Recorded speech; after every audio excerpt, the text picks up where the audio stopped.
Kalian, eh, materi ini yaitu kalau tadi materi yang terakhir hari kemarin itu saya bilang kan masuk dalam kategori perencanaan. Bapak merencanakan dalam bentuk mempersiapkan dokumen EJPH, kemudian mempersiapkan dalam bentuk dokumen daftar bahan, mempersiapkan dalam bentuk prosedur-prosedur apa yang harus nanti Bapak persiapkan. Kemudian eh, ada juga persiapan tentang misalnya form-form yang harus Bapak siapkan sesuai aktivitas gitu ya Pak ya. Kemudian di materi tadi pagi oleh Pak Hadi itu materi di mana Bapak Ibu sudah melakukan sesuatu, yaitu melakukan proses pengawasan dan melakukan proses penanganan produk yang tidak memenuhi kriteria halal. Nah, di materi yang ketiga ini, ya, di materi yang kedua di sesi di hari kedua ini, Bapak Ibu, ini tentang kita sudah pada tahapan mengecek dan mengevaluasi. Jadi, di sini materi yang akan saya sampaikan adalah tentang melakukan internal audit dan melakukan evaluasi atas hasil tindakan perbaikan dan pencegahan yang dilakukan terhadap temuan audit. Nah, Bapak Ibu sekalian, jadi kita kalau tadi sekilas diuji apa disinggung sekilas oleh Pak Adi tentang PDCA, berarti kan kita sudah plan sudah, do sudah. Nah, di materi yang ketiga ini, di materi yang akan saya bawakan, itu terkait dengan check dan action, Bapak Ibu. Jadi mulai dari aktivitas cek, kemudian nanti dilanjutkan dengan aktivitas action, yaitu dalam bentuk evaluasi, standarisasi. Nah, ini ada di materi yang ketiga ini. Bapak Ibu sekalian, eh, kalau Bapak Ibu nanti dilakukan pada saat pada saat nanti sertifikasi, Bapak Ibu nanti akan diaudit oleh siapa Bapak Ibu? Ada yang bisa bantu? Dari Badan Penyelenggara Jaminan Produk Halal mungkin, Pak Osep. Badan Penyelenggara Jaminan Produk Halal, Pak Adit. Silakan, ada yang mau menjawab yang lain?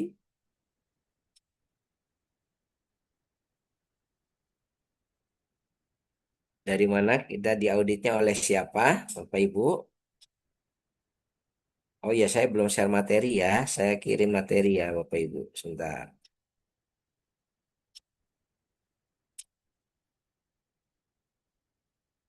Ada yang ingin memberikan masukan Dari LPH, Pak. dari LPH? Dengan siapa tadi? Tadi Pak Adit sudah membangun pemikirannya. Sekarang Pak Jenal dari LPH. Iya, Pak. Lembaga Oke. produk. Sebetulnya itu tadi sudah dibahas kemarin itu oleh Ibu materi JPH. Itu oleh Ibu Dewi Holifah ya. Aditya Pak Zainal Arifin.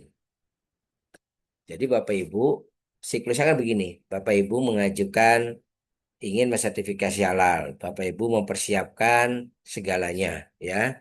Kemudian Bapak Ibu mendaftar di si halal dengan menyerahkan bukti-bukti apa dengan menyerahkan segala persyaratannya, termasuk juga nanti kita akan jelaskan juga apa yang sudah persiapannya ya, dari mulai dokumen bahan, manual EJPH itu Bapak Ibu nanti diupload tuh ke dalam sistem di si halal. Nah, Bapak Ibu kemudian nanti Bapak Ibu akan memilih LPH. Nah, baru kemudian LPH akan mengaudit. Jadi nanti yang mengaudit SPPG Bapak Ibu saat audit sertifikasi adalah lembaga pemeriksa halal, bukan BPJPH. Jadi bukan juga misalnya dari lembaga yang lain. Jadi itu dari LPH, lembaga pemeriksa halal. Dia akan mengutus auditornya untuk mengaudit kita. Bisa satu atau dua auditor untuk datang ke SPPG Bapak Ibu. Nah, berarti LPH itu adalah sebagai auditornya. Bapak Ibu sebagai penyelia apa tugasnya ketika nanti ada audit dari LPH? Sebagai penyelia apa tugasnya Bapak Ibu? Menjadi fasilitator Mendampingi, mungkin, Pak. mendampingi. Sesuai dengan tugas penyelia, ABC Kodam, ya. Yang terakhir ABC mengawasi, ya. Kemudian AB-nya adalah memperbaiki dan mencegah, melakukan tindakan perbaikan dan pencegahan. Ko-nya adalah mengkoordinasikan PPH, damnya adalah mendampingi auditor. Nah, Bapak Ibu, jadi ketika auditor dari LPH datang, Bapak Ibu menjadi auditinya yang akan mendampingi. Tugasnya apa? Menjelaskan. Menjelaskan sistem yang sudah Bapak Ibu terapkan, menunjukkan bukti-bukti pelaksanaannya gitu, yaitu tugasnya penyelia halal. Yang mendampingi itu bukan berarti bersama-sama auditor mengaudit, bukan ya, tapi mendampingi itu artinya Bapak Ibu menjadi auditinya. Jadi ada auditor, ada auditi. Auditor orang yang mengaudit, auditi adalah orang yang atau pihak yang diaudit. Tentunya tidak penyelia sendirian, pasti nanti Bapak Ibu ketika diaudit oleh LPH harus mempersiapkan tim manajemen halalnya ada. Untuk apa? Untuk sama-sama menjadi auditi, menunjukkan bukti-bukti pelaksanaan yang sudah Bapak Ibu lakukan, ya. Nah, itu kita bicara tentang auditor dari eksternal. LPH itu kan eksternal pabrik ya, eksternal SCPG ya, pihak luar yang mengaudit kita. Nah, yang akan kita jelaskan di sini dalam materi saya adalah audit internal. Jadi audit yang dilakukan oleh kita terhadap SPPG kita. Nah, itu menjadi persyaratan Bapak Ibu. Jadi salah satu persyaratan yang ada di dalam klausul bahwa audit internal harus dilakukan minimum 1 kali dalam 1 tahun. Bagaimana caranya? Kemudian apa? Bagaimana caranya? Bagaimana persiapannya? Bagaimana melakukannya? Dan bagaimana membuat laporannya? Ini akan kita bahas di materi yang akan saya sampaikan kali ini. Nah, Bapak Ibu, materi sudah saya kirim di grup. Bapak Ibu silakan bisa buka. Saya juga akan share materinya untuk sama-sama kita belajar, gitu ya, Bu ya. Jadi sudah jelas ya apa itu audit eksternal, apa itu audit internal, apa itu auditor, apa itu auditi. Auditor orang yang mengaudit, auditi adalah orang yang diaudit. Nah, di dalam materi ini, Bapak Ibu akan belajar tentang melakukan audit internal. Ada dua yang akan kita bahas, yaitu tentang audit internal dan akan kita bahas juga tentang melakukan evaluasi dari hasil tindak lanjut audit internal yang sudah kita lakukan. Bapak Ibu sekalian, melakukan audit internal dulu, ya. Jadi Bapak Ibu di dalam materi yang pertama ini, ya, saya bilang ini bagian pertama kita akan membahas tentang bagaimana Bapak Ibu melakukan audit internal.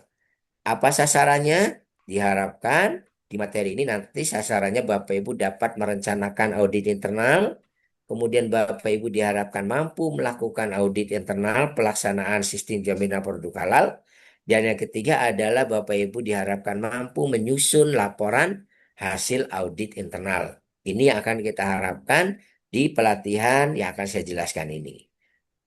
Apa itu audit? Ya, apa saja yang diaudit, Bapak Ibu sekalian?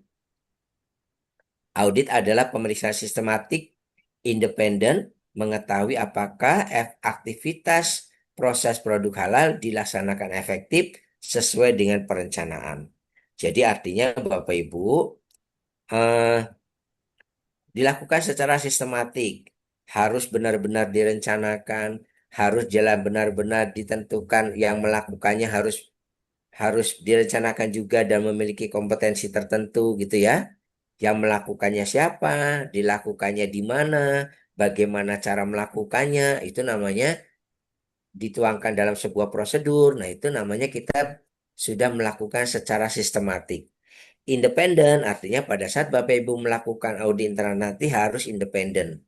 Tidak boleh dipengaruhi oleh pihak luar sehingga harapannya apa? Mendapatkan hasil temuan audit yang objektif. Tujuannya apa? Tujuannya adalah mengetahui apakah aktivitas proses produk halal yang sudah Bapak rencanakan itu diterapkan secara efektif atau tidak. Nah, Mengapa sesuai perencanaan? Karena Bapak Ibu ketika Bapak Ibu membuat manual halal, membuat prosedur, membuat instruksi kerja, membuat form-form, itu adalah perencanaannya. Jadi Bapak Ibu audit itu kalau Bapak Ibu nanti menemukan sesuatu yang tidak sesuai rencana, yang dituangkan dalam bentuk manual, yang dituangkan dalam bentuk prosedur, ketika itu tidak dikerjakan sesuai manualnya, sesuai prosedurnya, maka dianggap sebagai sebuah temuan, begitu ya. Atau bisa juga tidak sesuai terhadap standar yang ditetapkan, gitu ya. Itu makanya untuk mengetahui itu apakah dilakukan sesuai perencanaan atau tidak. Kalau sesuai perencanaan berarti terimplementasi, tidak menjadi temuan. Tapi ketika tidak sesuai dengan manual, tidak sesuai dengan SOP, tidak sesuai dengan instruksi kerja, tidak sesuai dengan ketentuan-ketentuan regulasi, maka dianggap sebagai itulah temuan auditnya yang harus diperbaiki. Bapak Ibu nanti mengaudit apa saja yang diaudit. 5 kriteria ECPH Bapak Ibu harus lakukan audit. Dari mulai komitmen dan tanggung jawab, kemudian bahannya, proses produk halalnya, produknya sampai pemantauan dan evaluasinya. Jadi Bapak Ibu melakukan audit seperti itu. Apa-apa saja yang dipersyaratkan di dalam tentang audit internal ini yang diatur di dalam ECPH. Pertama, pelaku usaha harus memiliki prosedur tertulis. Jadi Bapak Ibu, kalau kemarin di dalam PPH ya dijelaskan di dalam di dalam materi ECPH ya, ada beberapa prosedur wajib terkait dengan komitmen dan tanggung jawab, kemudian terkait dengan proses, bahan, produk. Nah, itu Bapak Ibu sudah ada prosedurnya. Nah, sekarang untuk aktivitas audit internal pun Bapak Ibu harus memiliki prosedurnya. Prosedurnya harus disiapkan ya. Untuk apa nanti kita akan bicara mengapa perlu prosedur. Kemudian dilakukan setidaknya 1 kali dalam 1 tahun. Jadi Bapak Ibu harus melakukan audit internal 1 kali dalam 1 tahun. Kemudian ruang lingkupnya sesuai dengan lingkup lingkup penerapan SCPH-nya. Dari mulai penyediaan bahan, kemudian pengolahan, kemudian pengemasan, pendistribusian, kemudian penjualan dan penyajian. Nah, Bapak Ibu kalian, tahapan semua kalau memang di dalam SPG itu semua dilakukan, maka 7 tahapan tersebut harus diaudit. Kemudian dilaporkannya kemana? Dilaporkan hasil audit internal Bapak Ibu yang sudah dilakukan, maka harus dilaporkan kepada BPJPH. Itu nanti Bapak Ibu harus melaporkan. Untuk apa? Membuktikan bahwa Bapak Ibu menerapkan sistem yang sudah dijalankan. Tujuan audit internal itu apa? Pertama, Bapak Ibu untuk mengetahui kesesuaian atau ketidaksesuaian sebuah persyaratan. Ya, persyaratan apa? Persyaratan yang ada di dalam klausul SJPH. Ada 5 kriteria, Bapak Ibu melihat itu. Apakah sesuai atau tidak? Apakah itu diterapkan secara benar atau tidak? Konsisten atau tidak? Nah, itu gunanya kita melakukan audit internal. Kemudian menentukan efektivitas penerapannya. Tadi ya, diterapkan secara efektif atau tidak. Diterapkan tapi sering dilanggar. Diterapkan tetapi sering diabaikan. Nah, itu berarti tidak efektif dilakukan. Kemudian memberikan peluang dan perbaikan. Tujuan audit itu sebetulnya lebih pada untuk kita melakukan perbaikan, Bapak Ibu. Internal audit itu tujuannya untuk kita melakukan perbaikan. Jadi contohnya begini Bapak Ibu. Kalau Bapak Ibu pada satu hari dilakukan audit internal, kemudian ditemukan misalnya peralatan yang kotor, ya, tidak segera dibersihkan sehingga menjadi temuan audit, tumpukan peralatan yang kotor tidak segera menumpuk di ruang misalnya di ruang dapur. Itu sebuah temuan. Tapi karena ada temuan tersebut, Bapak Ibu sebagai mungkin di bagian pemrosesan ya, di mana ada alat-alat tersebut, akan berpikir apa yang harus kita lakukan untuk memperbaikinya. Karena ada audit, maka ada temuan, maka Bapak Ibu berpikir tindakan perbaikannya. Oh, nanti akan saya misalkan disiapkan ruang khusus untuk tempat peralatan yang kotor. Disiapkan orang yang bekerja rutin harus segera membersihkan peralatan. Kemudian setelah itu Setelah itu diterapkan, otomatis masalahnya menjadi selesai. Karena apa? Setiap peralatan yang kotor masuk ke ruang pencucian, dibersihkan, langsung dikeringkan dan siap dipakai lagi. Artinya apa? Tidak terjadi lagi penumpukan peralatan kotor.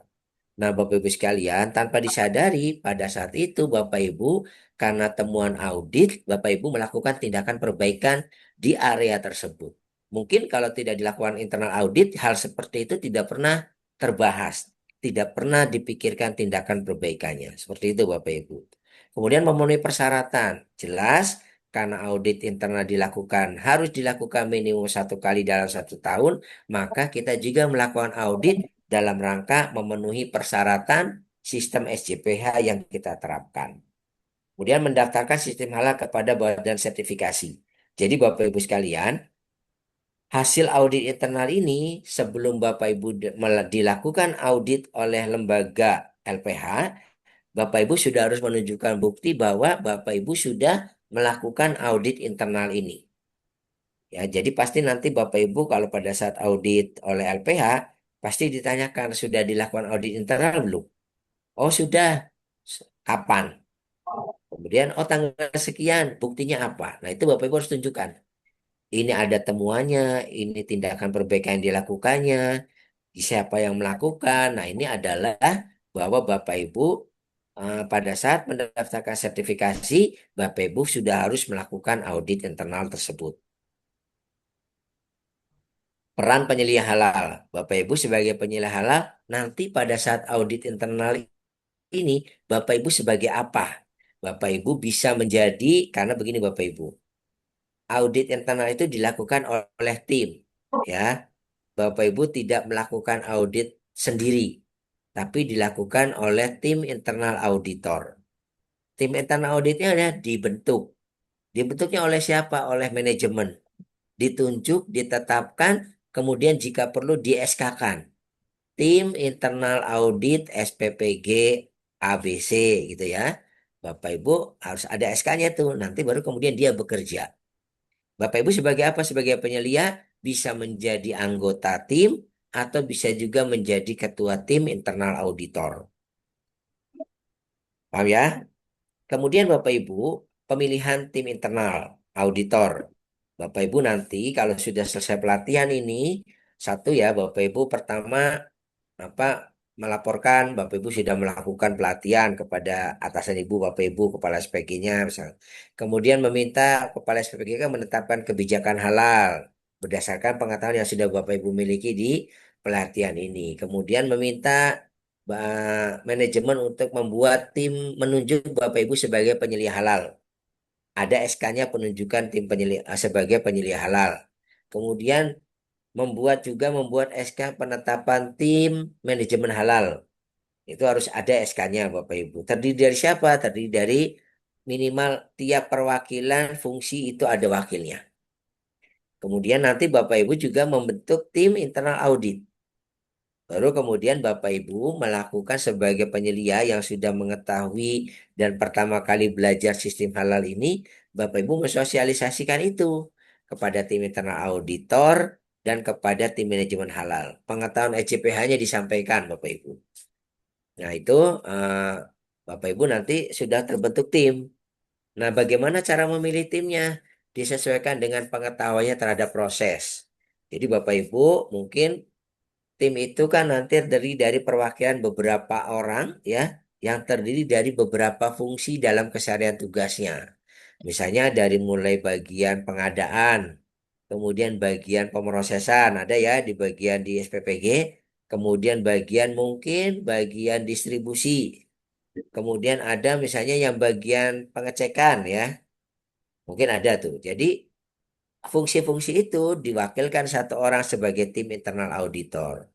Dipersyaratkan juga misalnya ditambahkan juga dengan pengalaman yang sudah cukup punya pengalaman, dirasa senior, mengetahui proses. Nah, itu Bapak Ibu bisa diambil sebagai tim internal auditor. Komposisinya disesuaikan dengan area yang diaudit ya. Jadi Bapak Ibu nanti pada saat melakukan audit ditentukan komposisi yang tepatnya ya. Kemudian auditor itu harus memiliki kecakapan tersendiri Bapak Ibu. Misalkan dia memahami teknik audit, bagaimana melakukan audit, sampai dia mungkin orangnya harus pandai berkomunikasi karena pada saat audit dia harus ngobrol sama orang. Untuk apa? Untuk menggali informasi. Dia harus bisa menuliskan sesuatu temuan ke dalam laporan. Nah, itu cara apa kecakapan-kecakapan yang perlu dimiliki ya. Pandai berkomunikasi, tidak emosional gitu kan.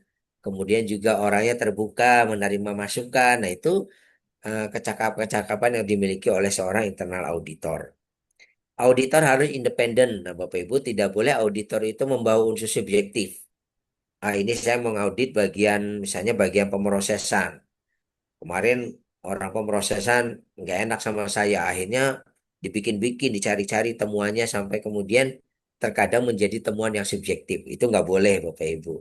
Harus independen, harus objektif dalam melihat sesuatu, apakah itu menjadi sebuah temuan atau bukan, gitu ya. Nah, ini tanggung jawabnya. Setelah Bapak Ibu nanti ada ketua tim dan ada anggota tim, tentukan tanggung jawabnya. Biasanya tanggung jawab ketua tim itu pertama menetapkan programnya. Program audit mau dilakukan kapan gitu ya. Kemudian nanti prosesnya seperti apa. Nah, itu tugas ketua tim. Kemudian mengidentifikasi kebutuhan sumber daya. Nah, memilih tim internal auditor itu kan berarti kan tim internal audit yang ditugaskan berarti kan mengidentifikasi kebutuhan sumber dayanya. Kemudian ketua tim juga boleh bisa melaksanakan audit internal, boleh melakukan. Kemudian ketua tim membuat kesimpulan audit, ya, sampai membuat laporan audit ke pimpinan. Jadi nanti sebagai ketua tim pasti karena sebuah kegiatan ya, maka laporannya harus disampaikan. Untuk anggota ya Bapak Ibu, perencana Bapak Ibu kalau sebagai anggota harus bisa menyiapkan rencana audit. Bapak Ibu harus dapat menentukan kapan saya mengaudit, nanti di tempat audit saya nanti didampingi oleh siapa, ditemui oleh siapa, kemudian saya akan melakukan auditnya bagaimana gitu ya. Itu harus ditentukan rencananya yang jelas. Waktunya kapan, jamnya jam berapa, nah itu Bapak Ibu harus direncanakan. Kemudian melakukan audit ya. Sebagai anggota tim audit harus melakukan audit menentukan kesimpulan audit apakah ini menjadi sebuah temuan atau bukan temuan. Nah, itu Bapak Ibu harus dapat menentukan itu. Temuan itu apa? Misalnya, oh ini jadi temuan karena tidak sesuai dengan prosedur ini. Oh ini jadi temuan karena tidak sesuai dengan standar yang diatur di dalam EJPH tentang ini. Nah, itu adalah kita dapat menentukan kesimpulan auditnya. Membuat laporan audit ya. Setiap temuan harus dituangkan dalam bentuk laporan. Laporannya dibuat dan itu nanti yang akan kita pelajari di pelatihan ini Bapak Ibu. Kemudian yang terakhir adalah melakukan verifikasi tindakan perbaikan yang dilakukan oleh auditi. Jadi auditor ini tidak cuma bekerja setelah audit selesai, dikasih laporannya untuk dikerjakan oleh auditi, kemudian ditinggal. Tidak. Bapak Ibu masih punya kewajiban untuk melakukan verifikasi. Apakah tindakan perbaikan dan pencegahan yang direncanakan oleh auditi ya itu sudah dilakukan atau belum. Nah, itu tugas dari auditor, gitu ya. Selanjutnya adalah pembuatan checklist Bapak Ibu untuk membantu seorang auditor melakukan audit ya. Bapak Ibu dapat disiapkan checklistnya. Karena tujuannya apa? Sebagai pedoman melakukan pengecekan. Kalau ada pedomannya, mengeceknya jadi mudah karena diisinya adalah persyaratan. Kemudian alat bantu mengingat ya supaya tidak kelupaan.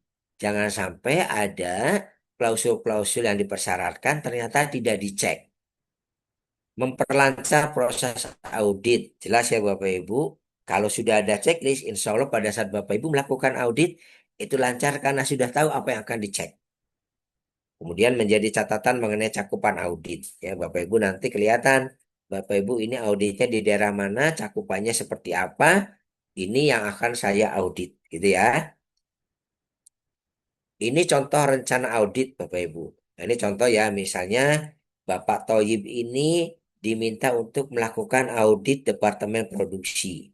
Kita siapkan Bapak Ibu, waktu auditnya kapan? Oh, direncanakan tanggal 8 Januari.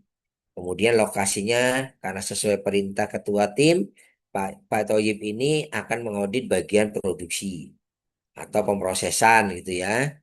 Verifikasi tujuannya apa? Memverifikasi pemenuhan EJPH. Auditornya Pak Toyib nih menuliskan, kemudian metode auditnya mau pakai metode apa. Secara umum ada tiga metode audit Bapak Ibu. Pertama, audit yang sifatnya mengaudit dokumen atau dokumentasi audit gitu ya. Bapak Ibu melakukan. Yang kedua, Bapak Ibu melakukan dengan cara wawancara. Langsung interview personilnya untuk memastikan dia sudah bekerja sesuai standar atau tidak. Dan ketiga, Bapak Ibu bisa melakukan langsung dengan observasi di lapangan. Lihat ke lapangan, melihat apa yang akan kita pantau, kemudian memastikan ini sudah sesuai atau belum. Nah, itu namanya observasi lapangan. Jadi, audit dokumen, audit lapangan, dan wawancara. Itu tiga metode yang Bapak Ibu bisa lakukan pada saat melakukan audit. Ya, mungkin kalau Bapak Ibu datangnya ke bagian pembelian yang sifatnya merencanakan sampai membeli, berarti mungkin tidak ada audit yang sifatnya tinjauan lapangan karena memang ruangannya hanya kantor. Mungkin dengan cek dokumen, dengan interview itu sudah cukup Bapak Ibu melihat bahwa ini sudah dijalankan atau belum sistemnya. Tapi kalau Bapak Ibu mengaudit bagian pemrosesan, bagian gudang, otomatis Bapak Ibu bisa ngecek dokumennya, Bapak Ibu bisa menginterview karyawannya, dan Bapak Ibu juga bisa melakukan dengan cara observasi di lapangan. Karena gudang ada areanya yang bisa diaudit gitu ya. Kemudian tentukan agendanya Bapak Ibu. Tentukan agendanya jam sekian. Oh, untuk pembukaan 30 menit cukup. Kemudian mengecek dokumen dulu jam setengah jam. Kemudian melakukan kunjungan lapangan, observasi di lapangan, lakukan gitu ya. Kemudian pembuatan laporan, baru kemudian menyampaikan rangkuman hasil audit atau kita istilahnya di dalam closing meeting, kemudian disampaikan temuan-temuannya pada auditi. Nah, ini contoh Bapak Ibu kalau memang Bapak Ibu nanti sebagai penyelia atau sebagai apa ditugaskan melakukan audit, Bapak Ibu mohon untuk dapat mempersiapkan ini. Supaya apa Bapak Ibu nanti tahu di sana Bapak Ibu ini kemudian dikonfirmasi Bapak Ibu kepada auditinya. Kalau Bapak Ibu akan datang ke bagian produksi, pastikan orang produksi paham ini. Sehingga kemudian proses auditnya menjadi berjalan lancar. Jangan sampai Bapak Ibu sudah merencanakan, tapi tidak dikomunikasikan. Pas Bapak Ibu datang ke area yang mau diaudit, ternyata tidak ada yang menjelaskan karena mereka sibuk karena tidak ada alokasi orang khusus untuk mendampingi auditor internal yang datang.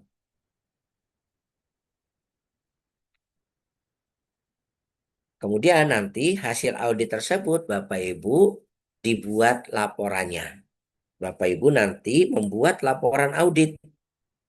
Laporan audit itu bagaimana cara membuatnya? Nah, Bapak Ibu, ini, Bapak Ibu, kita ada istilah yang disebut dengan PLOR, PLOR, ya.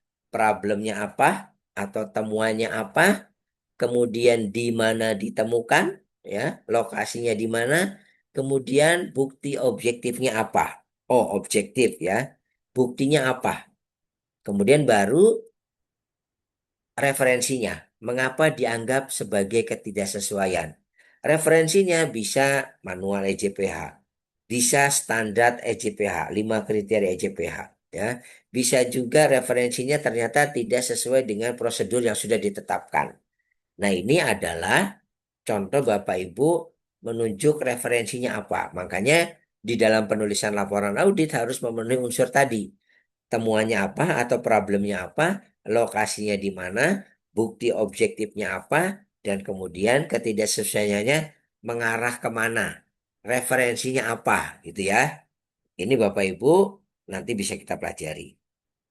Nah, Bapak Ibu sekalian, jadi tadi ya, audit, Bapak Ibu sudah mempersiapkan, timnya sudah dibentuk, kemudian pengetahuan para tim internal auditornya sudah diberikan, kemudian Bapak Ibu membuat rencana audit ya. Kemudian nanti Bapak Ibu melakukan audit. Nah, sampai dengan ini Bapak Ibu sudah diharapkan bisa memahami dan membuat laporannya. Format laporannya Bapak Ibu sekalian, di dalam pelatihan ini kita sudah siapkan format laporan.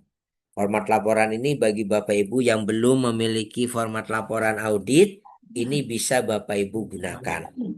Tapi Bapak Ibu jika sudah punya laporan audit tersendiri di SPPG-nya, boleh menggunakan. Yang penting adalah nanti Bapak Ibu pada saat membuat laporan audit, ada unsur apa temuannya, ya, di mana ditemukan, buktinya apa, dan referensinya apa. Itu harus tercantum. Karena apa? Kalau kita menemukan sesuatu itu harus jelas. Kalau Bapak Ibu misalnya ditilang polisi, kan pasti jelas pelanggarannya apa. Tidak mungkin polisi menilang kita tanpa jelas apa yang dilanggar. Sama juga audit juga begitu. Kalau Ibu menganggap sebuah temuan audit, maka pertanyaannya adalah temuannya itu melanggar apa? Melanggar klausul yang mana atau melanggar prosedur yang mana? Nah, itu Bapak Ibu harus bisa menunjukkan itu. Nah, untuk step pertama ya Bapak Ibu, saya stop dulu sebelum masuk sesi selanjutnya. Ya, masih ada lagi. Ini baru setengah materi sampai dengan Bapak Ibu membuat laporan audit. Mungkin ada pertanyaan, Bapak Ibu, persilahkan.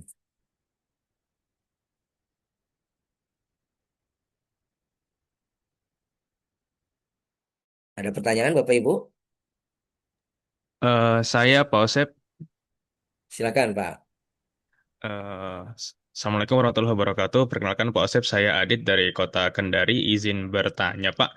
Untuk audit Silakan, Pak. audit internal ini, apakah ini Pak perlu yang namanya kan kita kan sama-sama tahu nih Pak di internal ini Pak, apakah perlu diberikan waktu persiapan untuk setiap departemennya atau bagian-bagiannya untuk menyiapkan dokumennya, untuk menyiapkan apa yang mau diaudit, ataukah itu dilakukan secara mendadak atau bagaimana Pak? Cuman kan yang saya pahami Ya, sebelum kita mengaudit harus ada yang namanya pelatihan dulu ya Pak ya. Jadi ya, kita sosialisasi dulu bagaimana cara bekerja dengan halal itu. Nah, terus kemudian Pak, begitu tiba masa internal, audit internal, apakah itu ada persiapan yang diberikan supaya tiap departemen siap-siap ataukah mendadak atau dadaan gitu hmm, Pak? Mohon arahan, terima kasih. ya. Jadi stepnya kalau saya bisa jelaskan, pertama Bapak Ibu sudah ikut pelatihan nih.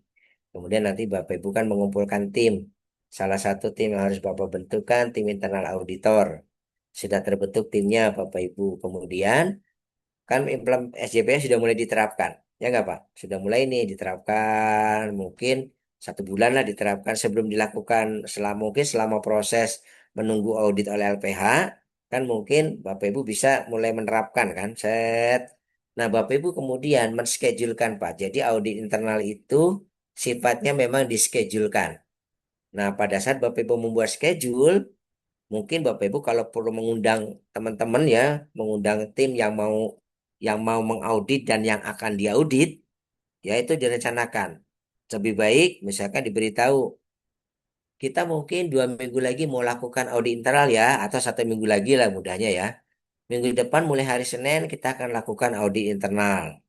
Nanti timnya yang mengaudit ini, yang diaudit ini. Bapak tentukan Pak, misalkan Departemen A diaudit bagian ya pakainya ya. Bagian pengadaan nanti akan diaudit oleh si A. Bagian prorosesan nanti akan diaudit oleh si B. Nah, seperti itu Pak. Jelas, jadi siapa menjadi auditornya, departemen mana yang diaudit, dan siapa yang menjadi auditinya. Direncanakan juga Pak.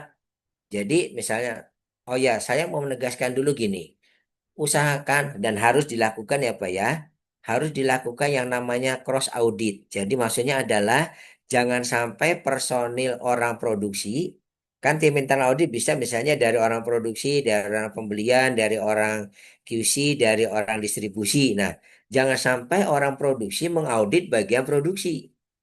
Jangan sampai orang distribusi disuruh mengaudit bagian distribusi. Nah, itu makanya diatur. Orang misalnya orang produksi, tim internal auditor yang berasal dari bagian produksi, misalnya mengaudit bagian pembelian. Orang pembeliannya mengaudit bagian distribusi. Orang distribusinya mengaudit bagian gudang. Orang gudangnya mengaudit bagian produksi. Nah, seperti itu. Dibikin silang seperti itu supaya menjaga objektivitasnya. Kemudian direncanakan kan Pak, oh nanti direncanakan waktunya, tanggalnya, orangnya, sampai auditinya. Harus dipastikan Pak, si A nanti akan mengaudit bagian pembelian ya. Tanggalnya misalnya tanggal 10. Auditinya siapa nih dari bagian pembelian yang akan mendampingi? Supaya apa Pak? Proses auditnya lancar. Jangan sampai ketika auditornya datang, cuma datang saja akhirnya tidak diladenin. Gitu kan? Nggak digubris sama karena tidak dilakukan persiapan. Maka dilakukan persiapan. Jadi bukan yang sifatnya pemberi apa tidak diberitahu. Memang direncanakan dan harus diberitahu, gitu ya Pak ya. Itu. Jadi tahapnya seperti itu Pak yang harus Bapak lakukan. Terus tadi pertanyaan keduanya, cukup? Eh, ya, ini Pak, yang kedua itu eh, kalau audit internal kan pasti kan di hari kerja tuh Pak. Nah itu Mm-mm, kan pasti kan orang lagi berkegiatan. Apakah mm-mm. itu serentak satu hari dilakukan, ataukah memang di misalnya tadi Pak Ose bilang minggu depan, nanti hari Senin siapa, hari Selasa siapa, Ya, biar biar tidak terhambat proses produksinya. betul. Demikian Pak. Lebih baik begitu Pak. Jadi jangan satu hari semuanya ada proses audit. Kacau nanti. Misalnya schedulekan aja Pak. Mungkin hari A bagian distribusi saja yang diaudit. Bagi hari kedua mungkin Bapak kan waktu juga nggak boleh panjang-panjang ya Pak ya. Misalnya hari pertama bagian produksi sama bagian pembelian. Hari keduanya bagian distribusi dan bagian misalnya bagian gudang gitu ya. Silahkan Bapak atur. Tapi yang pasti dengan mengatur begitu otomatis ada kesiapan antara auditor dengan auditinya. Diberi waktu Pak, nggak apa-apa. Itu biasanya yang penting nanti ada laporannya, kemudian waktunya jelas. Karena kita juga kan harus memberikan waktu pada mereka yang diaudit. Kalau ada temuan kan harus ditindaklanjuti, gitu ya Pak ya. Nanti kita akan pelajari tentang tindak lanjut hasil auditnya Pak. Jelas ya Pak Adit? Siap, jelas Pak Osep. Sama satu Terima lagi Pak kasih. Osep, ini Nambah. kan nanti waktu Jumatan saya kan agak lebih Oh duluan ya, datang ini Pak. mangga, Jadi mangga, saya mangga. izin Silakan live Pak. duluan mungkin Pak, jam setengah Iya, dua ya. belas. Siap, Terima siap. kasih Bapak. Wassalamualaikum warahmatullahi wabarakatuh. Waalaikumsalam. Pak Roni, silakan Pak Roni. Izin Pak, terima kasih. Silakan. Assalamualaikum warahmatullahi wabarakatuh. Waalaikumsalam warahmatullahi Selamat wabarakatuh. pagi Pak, menjelang siang. Yang ingin saya tanyakan nih Pak, terkait dengan apa namanya perencanaan dalam pelaksanaan audit internal. Nah, kita ini kan baru kan Pak di pelatihan halal. Nah, otomatis yang banyak kita persiapkan paling tidak kriteria auditornya itu seperti apa. Kemudian ruang lingkup di audit internal ini apakah yang harus kita audit. Kemudian eh, checklistnya bagaimana Pak supaya lebih detail supaya tidak menjadi sebuah formalitas. Betul-betul checklist pemeriksaan kita ini bisa mendeteksi Pak sebuah temuan agar dapat melakukan perbaikan ke depan supaya kita lebih expert lagi atau lebih sustain lagi lah kan Pak. Kemudian itu. Ya, Nah, kemudian yang ketiga memverifikasi temuan audit ini Pak. Selain kita memeriksa dokumen, apa bagaimana teknis kita memverifikasinya dan strategi apa yang ingin kita lakukan di situ. Nah, kemudian yang terakhir Pak, kita setelah mendapatkan masalah atau temuan itu kan harus ada evaluasi kan Pak. Nah, strategi evaluasi ini seperti apa Pak? ya, Mohon arahan dan bantuannya Pak ya. Osep. Terima kasih. Salam dari Kapuas Hulu, Provinsi Kalimantan Barat, paling ujung Pak. Siap, Terima siap kasih Pak Pak. Roni. Terima Demikian. kasih. Jadi Bapak Ibu sekalian, memang apa pertama persiapannya dulu. Bapak Ibu kan harus menunjuk tim dulu yang kompeten. Persyaratannya apa sih? Berarti orangnya ya harus paham proses dulu Pak. Gitu ya, memahami proses sebetulnya SPP gitu seperti apa. Mungkin diambil dari orang-orang yang cukup lama bekerja.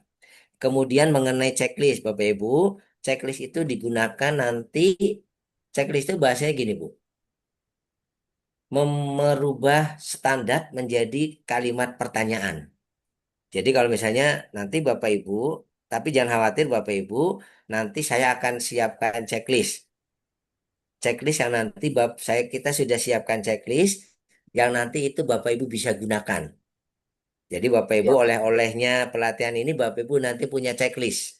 Itu checklist itu nanti siap. Bapak Ibu bisa gunakan untuk diberitahukan kepada tim internal auditor ya bahwa kita sudah punya checklist. Bapak Ibu tinggal melakukan pengecekan sampai kemudian nanti format laporan audit pun akan kita berikan. Gitu ya Pak ya.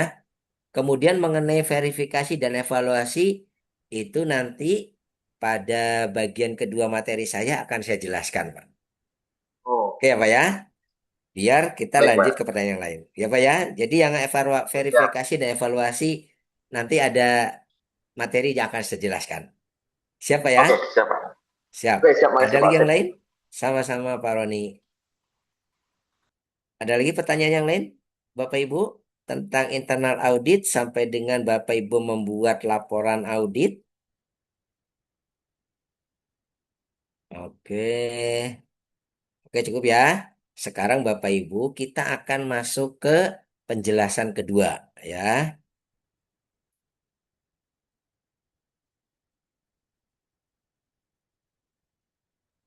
Oh.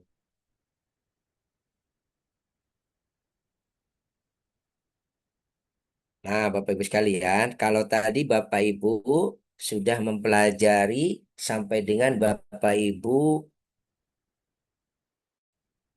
eh, maaf, materinya sudah nampak belum di layar Bapak Ibu? Sudah ya? Sekarang kalau tadi sampai dengan Bapak Ibu membuat laporan audit, nah sekarang Bapak Ibu tinggal melakukan tindak lanjutnya. Tadi kita akan belajar tentang bagaimana melakukan evaluasi tindak lanjut hasil dari audit internal, termasuk juga bagaimana kita melakukan verifikasi. Kemudian Bapak Ibu diharapkan nanti mampu mendokumentasikan hasil audit internal dan tindak lanjut dari perbaikan dan pencegahan yang direncanakan. Nah, Bapak Ibu sekalian,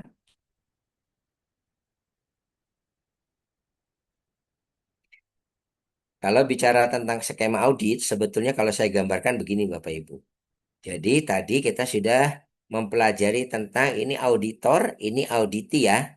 Sebelah kiri lingkupnya auditor, sebelah kanan lingkupnya auditi. Jadi auditor setelah mempersiapkan audit sampai kemudian melakukan audit, nanti baru auditor itu kan akan mengidentifikasi temuan. Apakah ini menjadi temuan audit atau tidak gitu ya. Kalau menjadi temuan, maka Bapak Ibu menulis temuan audit.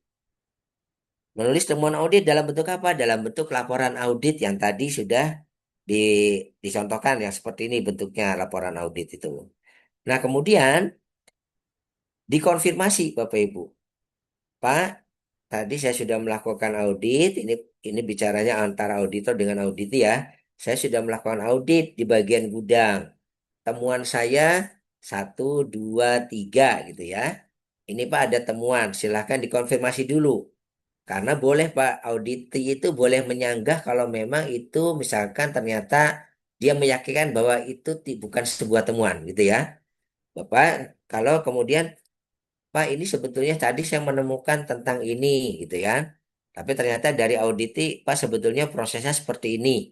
Jadi memang ini tahapannya bukan pada tahapan yang ini. Nah, itu sebetulnya boleh. Tinggal kita saling saling menguatkan informasi. Kalau ternyata oh ya sudah berarti ini bukan temuan. Ini mungkin apa memang siklusnya seperti itu. Nah, itu bisa saja, Pak. Tapi kalau kemudian sudah confirm menjadi temuan, maka menjadi dikonfirmasi memang dipersetujui bahwa itu menjadi sebuah temuan. Misalkan ada dua temuan terhadap departemen bagian gudang tersebut. Terjadi persetujuan menjadi sebuah temuan, masing-masing departemen antara audit dengan auditor menandatangani temuan auditnya. Kemudian baru bolanya ada di auditi, Bapak Ibu. Auditi harus pertama mengidentifikasi dulu penyebabnya apa. Kemudian auditi harus merencanakan tindakan perbaikan dan pencegahannya. Apa yang harus dia lakukan untuk memperbaiki dan apa yang harus dilakukan untuk mencegah. Kemudian mengimplementasikan tindakan perbaikan dan pencegahan. Kemudian mencatat hasil tindakan perbaikan dan pencegahannya di dalam laporan audit, kemudian direview kembali, dikoreksi, baru kemudian verifikasi. Verifikasi itu Bapak Ibu adalah memastikan apakah tindakan perbaikan dan pencegahannya itu sudah dilakukan atau belum. Kalau sudah dilakukan dan memang itu efektif, maka statusnya adalah close. Nah, di dalam materi yang nanti saya jelaskan itu ya, kita akan belajar tentang apa itu tindakan perbaikan, apa itu tindakan pencegahan, apa itu verifikasi, dan apa itu validasi. Nah, misalkan kita kasih contoh ya. Hmm, Misalkan kasih contoh begini. Tadi saya sudah menjelaskan ini dulu ya. Kita belajar definisi dulu. Jadi tindakan perbaikan adalah tindakan yang dilakukan untuk memperbaiki ketidaksesuaian. Tindakan pencegahan, tindakan yang dilakukan untuk menghilangkan akar penyebab ketidaksesuaian sehingga tidak terulang kembali. Verifikasi memastikan tindakan perbaikan dan pencegahan sudah dilakukan sesuai dengan rencana melalui bukti objektif. Validasi, ya, pengujian kebenaran terhadap tindakan perbaikan dan pencegahan sehingga ketidaksesuaian tidak terulang kembali. Misalnya contohnya begini Bapak Ibu, saya menggambarkan sebuah SPPG. Kalau tadi saya jelaskan ada cerita kasus di mana Bapak Ibu ketika mengaudit ya, kemudian Bapak Ibu misalnya sebagai auditornya ya, penyelia misalnya tadi Pak Roni sebagai auditornya. Kemudian mengaudit bagian produksi. Di situ pemrosesan. Di situ Pak Roni melihat peralatan yang menggunung, itu ya kotor. Peralatan kotor tidak segera dibersihkan. Temuan auditnya adalah apa, Pak? Temuan auditnya Pak Roni akan membuat temuan auditnya adalah ditemukan peralatan gitu ya. Peralatan yang tidak segera dibersihkan. Ya, dan tidak Kondisinya kotor. Nah, gitu ya.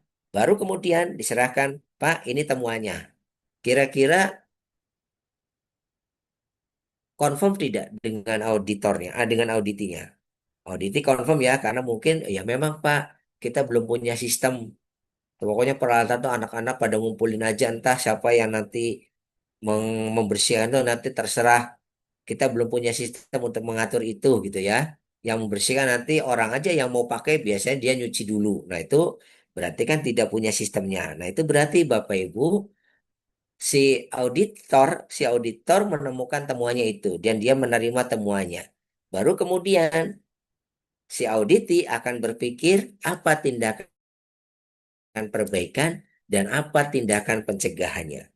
Kalau tindakan perbaikannya apa, Pak? Kalau kemudian ditemukan peralatan peralatan masak yang menggunung tidak segera dibersihkan. Kira-kira tindakan perbaikannya apa, Pak? Yang harus dilakukan oleh auditi. Tindakan perbaikan tindakan dilakukan untuk memperbaiki ketidaksesuaian. Ketidaksesuaiannya kan peralatan kerja yang menggunung dan kondisinya kotor. Kita harus evaluasi, Pak, supaya cepat diperbaiki sistemnya. Oke. Sebetulnya kalau hal seperti Pak, tindakan perbaikan ya segera dibersihkan. Nah, betul, Pak. Nah, tapi kalau tadi Bapak bicara tentang misalkan kemudian diperhatikan dulu Pak, masalahnya apa, kemudian nanti kita siapkan rencana tindakannya. Nah, itu berarti sudah masuk tindakan pencegahan, Pak. Jadi kalau tindakan perbaikan ya alat yang kotor segera dibersihkan oleh personil kan gitu kan. Tapi tindakan pencegahan itu Bapak mulai berpikir gimana ya supaya ini tidak terulang kembali. Nah, direncanakan tindakan pencegahannya seperti tadi. Misalkan menyiapkan personil khusus untuk membersihkan. Gitu ya, Pak ya. Kemudian menyiapkan personil khusus yang tugasnya untuk membersihkan peralatan yang kotor. Kemudian dijelaskan lagi misalnya membuat aturannya bahwa peralatan yang kotor harus segera diserahkan kepada bagian pembersihan dan kemudian bagian pembersihan harus segera membersihkan, meniriskan, kemudian mengeringkan. Kemudian nanti peralatan harus sudah siap dalam waktu misalkan 30 menit Nah, peralatan yang dibersihkan harus sudah siap dibersihkan selama waktu 30 menit. Nah, itu adalah Bapak Ibu sudah menetapkan aturan-aturan. Orangnya ditentukan, aturan-aturan metode-metodenya ditentukan. Menyiapkan metode pembersihan alat yang efektif, ya kan, menggunakan sabun apa, itu tindakan pencegahan yang Bapak Ibu rencanakan untuk dilakukan. Jadi sudah jelas tadi tindakan perbaikannya membersihkan peralatan. Tindakan pencegahannya menyiapkan personil khusus, menyiapkan prosedur pembersihan yang sesuai dengan pensucian peralatan, gitu kan? Kemudian juga memberikan mensosialisasikan kepada personil, baik personil dapur maupun personil yang membersihkan. Itu tindakan pencegahan. Dan itu dilakukan. Baru kemudian dilakukan ketika kemudian apa si si bagian pemrosesan itu merencanakan tindakan perbaikan, pasti harus dijelaskan juga tentang target penyelesaiannya, Pak. Ini misalnya akan kita selesaikan dalam 1 minggu, masalah ini sudah terimplementasikan, sudah diselesaikan, dan sudah diimplementasikan. Misalnya direncanakan, selesai diperencanakan, selesai diperbaiki dan dilakukan itu misalnya tanggal 10 Mei. Nah, kemudian dilakukanlah yang namanya verifikasi. Verifikasi itu memastikan tindakan perbaikan pencegahan sudah dilakukan dengan bukti objektif. Baru kemudian auditor datang lagi ke bagian pemrosesan tadi untuk mengecek apakah tindakan perbaikan dan pencegahannya sudah dilakukan atau belum. Kira-kira Bapak Ibu, kita diskusi dulu ya. Ini kita stop dulu. Kita bicara tentang verifikasi. Jadi kalau tadi ketika kemudian auditi sudah merencanakan tindakan perbaikannya dengan cara membersihkan, kemudian sudah merencanakan tindakan pencegahannya dengan cara apa misalkan menyiapkan personil khusus, kemudian membuat prosedur pembersihan. Nah, itu rencananya. Kemudian ada janji di situ. Kapan ini diselesaikan? Ternyata dijanjikan tanggal misalnya tadi tanggal 10 Mei gitu ya. Nah, Bapak Ibu, baru itu kan lingkupnya masih diauditi. Baru kemudian auditor bekerja kembali, Bapak Ibu. Yaitu dengan cara apa?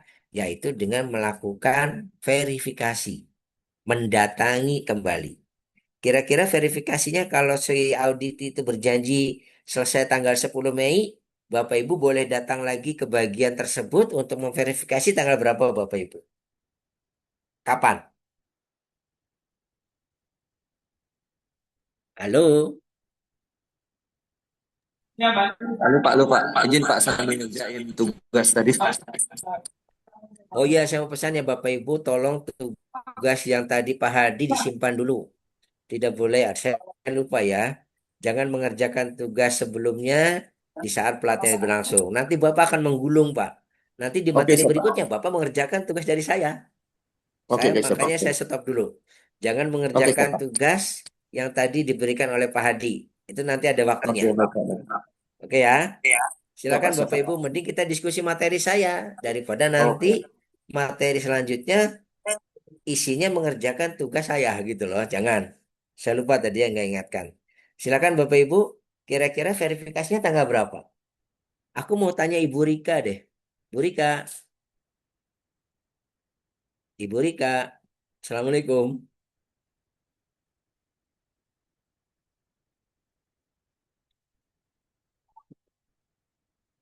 Oke, Ibu Rika tidak mau menjawab ya.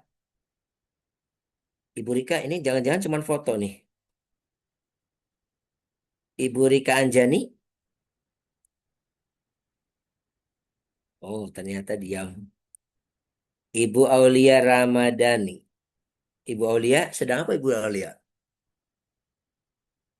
Ibu Aulia. Ya, Bapak. Nah, Ibu Aulia sedang mengerjakan tugas Pak Hadi, bukan ya? Tidak.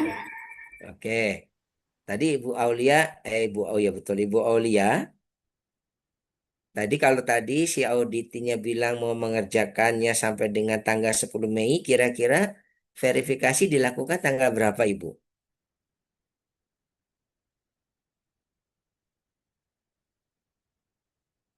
Wah, luar biasa nih. Bapak Ibu gini, coba tolong stop dulu ya. Izin Pak, Coba. Hmm. kalau untuk verifikasinya dilakukan minimal 2 hari sebelum hari ininya, hari deadline. Hmm. Ada pendapat lain? Mungkin Ibu Fitria, ada pendapat Ibu Fitria, Fitria Dwi Rahayu. Izin Bapak kalau di dapur teman saya yang sudah Kurang kedengaran diaudit Ibu, itu maaf. memakan waktu. Suaranya kurang keras Ibu. Ya, kalau di tempat dapur teman saya yang sudah diaudit itu memakan waktu 4 sampai 6 minggu katanya. Kemarin pada saat kami ada diskusi. Begini Bapak Ibu, coba tolong perhatikan ya.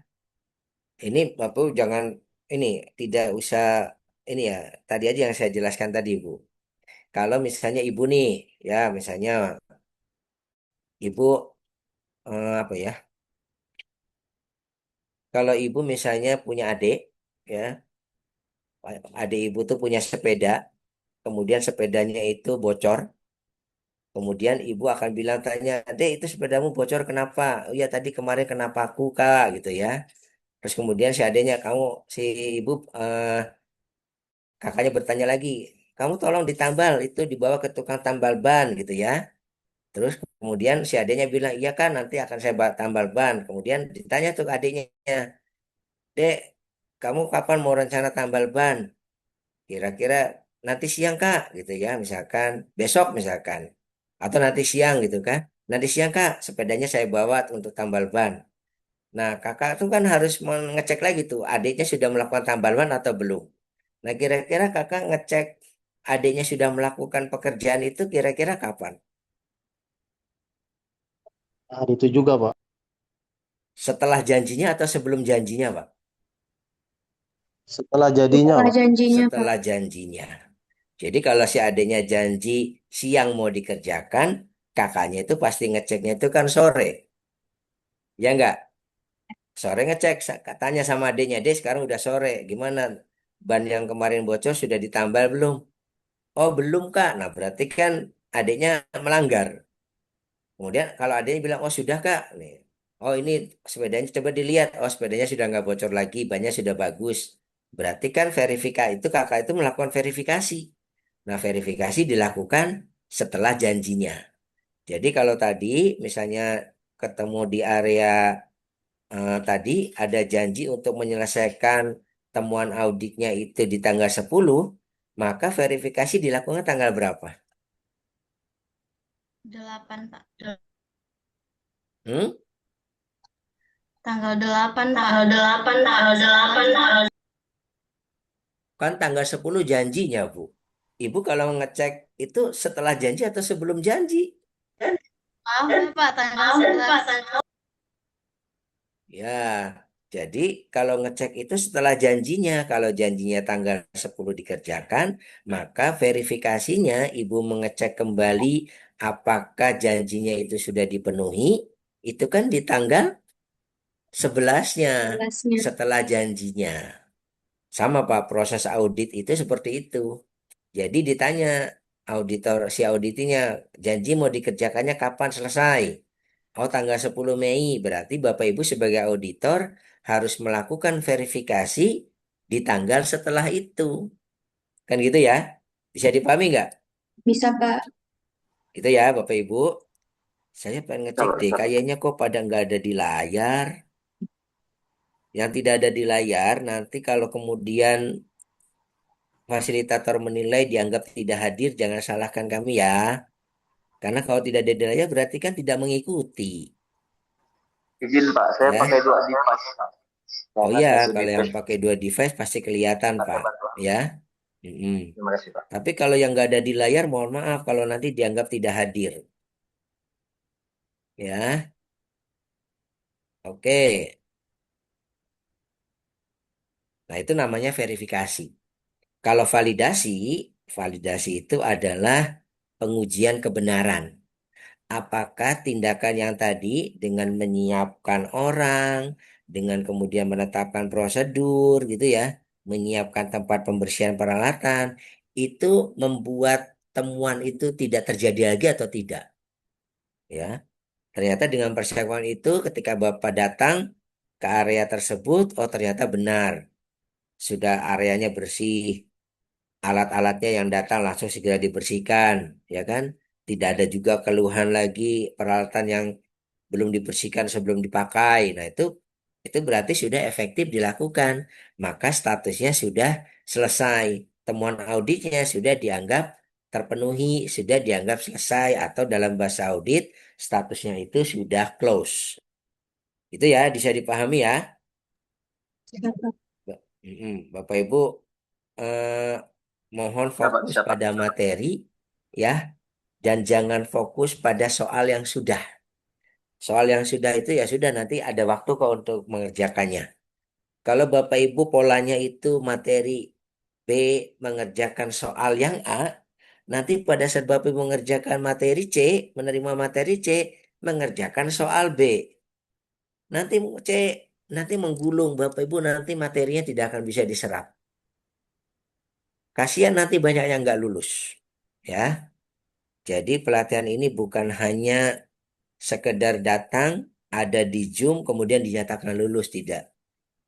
Tugas yang benar itu adalah menjadi ukuran bahwa Bapak Ibu sudah dinyatakan memenuhi persyaratan buat lulus.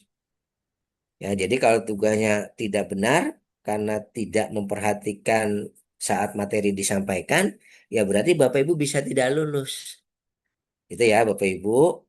Oke, kita lanjutkan ke materi dulu. Nanti kita akan masuk ke studi kasusnya.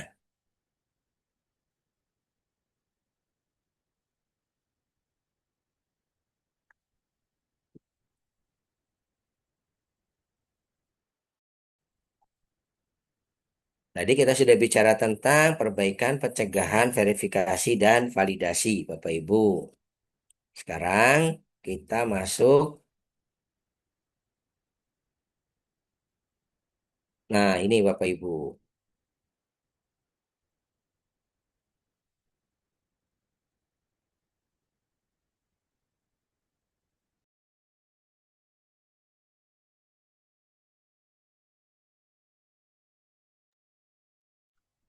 Nah, kita masuk kepada laporan audit, ya. Laporan tindak lanjut. Jadi nanti Bapak Ibu nanti setelah membuat laporan audit, Bapak Ibu harus melakukan yang namanya tindak lanjut dari hasil audit.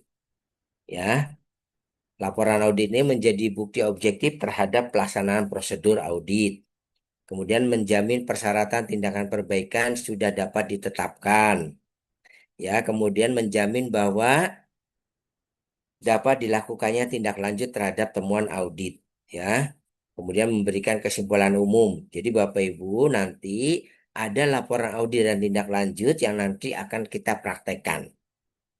Kemudian tindakan perbaikan, ya Bu, Bapak Ibu, hasil dari audit internal ini adalah tindakan perbaikan yang efektif dapat dijadikan sebagai standar baru dalam bentuk prosedur, dalam bentuk form, dalam bentuk atau merevisi yang sudah ada. Jadi seperti tadi, kalau Bapak Ibu ada temuan, kemudian temuannya sudah ditindaklanjuti dan sudah dilakukan dan sudah menjadi standar, itu dilakukan terus-menerus, maka Bapak Ibu sebetulnya sudah punya standar baru. Nah, standar baru itu dapat dituangkan dalam bentuk prosedur yang baru, yang ini menjadi petunjuk untuk dilakukan. Ya, kemudian laporan audit dan tindak lanjut harus didokumentasikan, disampaikan kepada semua pihak. Jadi Bapak Ibu nanti laporan audit dan tindak lanjut ini disimpan, difilekan untuk kemudian dibuktikan kalau nanti ada auditor eksternal datang, kemudian hasil pelaporannya dilaporkan kepada BPJPH, itu jadi kewajiban penyelia untuk melaporkan ke BPJPH terhadap hasil audit yang sudah dilakukan. Bapak Ibu, saya ingin menjelaskan sedikit tentang yang namanya kaji ulang penerapan SJPH. Sebentar ya Bapak Ibu, saya akan mulai dengan men-share.